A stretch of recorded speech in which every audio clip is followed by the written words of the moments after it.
This is it. We made it to the pickled carrots recipe. I promised I would do that 2,000 subs, and here we are at 2,000 subs. So let's get into it.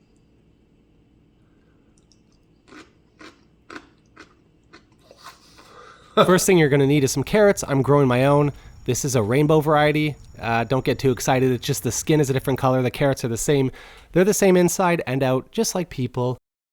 And they taste great. What you'll definitely need is some sugar, salt, vinegar, and then I also have mustard seed or powder, and I don't know what the other one is. Celery seed.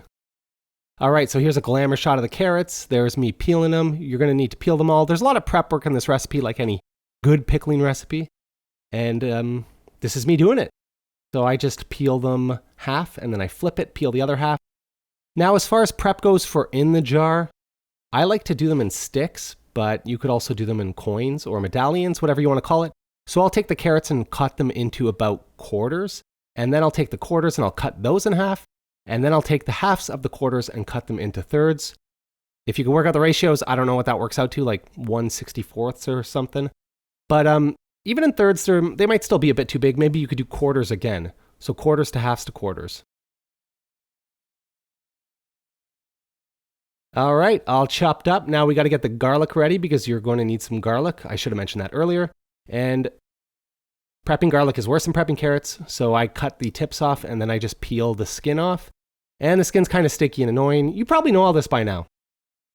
So next, you're going to want to get your jars sterilized. I just boil a kettle of water and then I pour it into each of the jars and I let them sit like that for about 4 or 5 minutes. Once you got all your jars filled and let them sit for 4 or 5 minutes, just dump them out. Dump them out in fast motion like this, and then get them on your cutting board. On the cutting board, ready to go, let's get into it. So I take 1 clove of garlic, cut it in half, and then put 1 clove per jar or 2 halves. So it looks like 2 garlics, but it's just half. It's just a 1 clove split in half. Then take a chunk of dill and stuff it. I don't know if the dill actually does anything, but I mean, it can't hurt, right? And then you just take your carrot sticks and put them in. So usually I have a funnel for canning, but unfortunately it broke. I put it in the drawer and closed it too quickly and the whole thing cracked. So yeah, now it's getting tricky. So I put the carrots in by hand and then give it a jiggle tap. Keep slamming it on the cutting board, annoy everybody in your house until everything gets settled in. And then once it's settled in, stuff it even tighter. You want to get as many carrots as you can in there. Stuffed super tight. And now we're going to make our actual brine recipe. So this is per jar, and those are quart jars or liter jars. And what you want is per quart jar, you want 1 cup of water, 1 cup of vinegar, 2 tablespoons of salt. So I'm doing 5 jars. I'm taking all this and multiplying it by 5. So it looks like a lot more. 2 tablespoons of salt, and then 3/4 cup of sugar per jar. I know it's a crazy amount of sugar, but trust me, it's worth it. It's not too sweet. It's just perfection. So if I'm doing 3/4 cups times 5, I can't do the math off the top of my head. What is that? 5 1/4 cups. And then it's 1/4 teaspoon of mustard seed or powder and 1/4 teaspoon of celery seed or powder. So again, times 5, that's like, what, 1.25 teaspoons?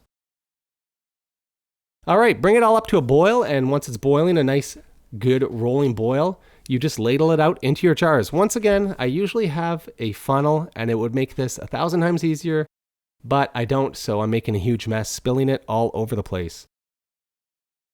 Once your jar is full, you're going to want to put the cap on. Well, you want to wipe off the rim, so since it's such a sweet recipe, you want to make sure you get all the extra brine off the jar because that sugar will cause it to mold.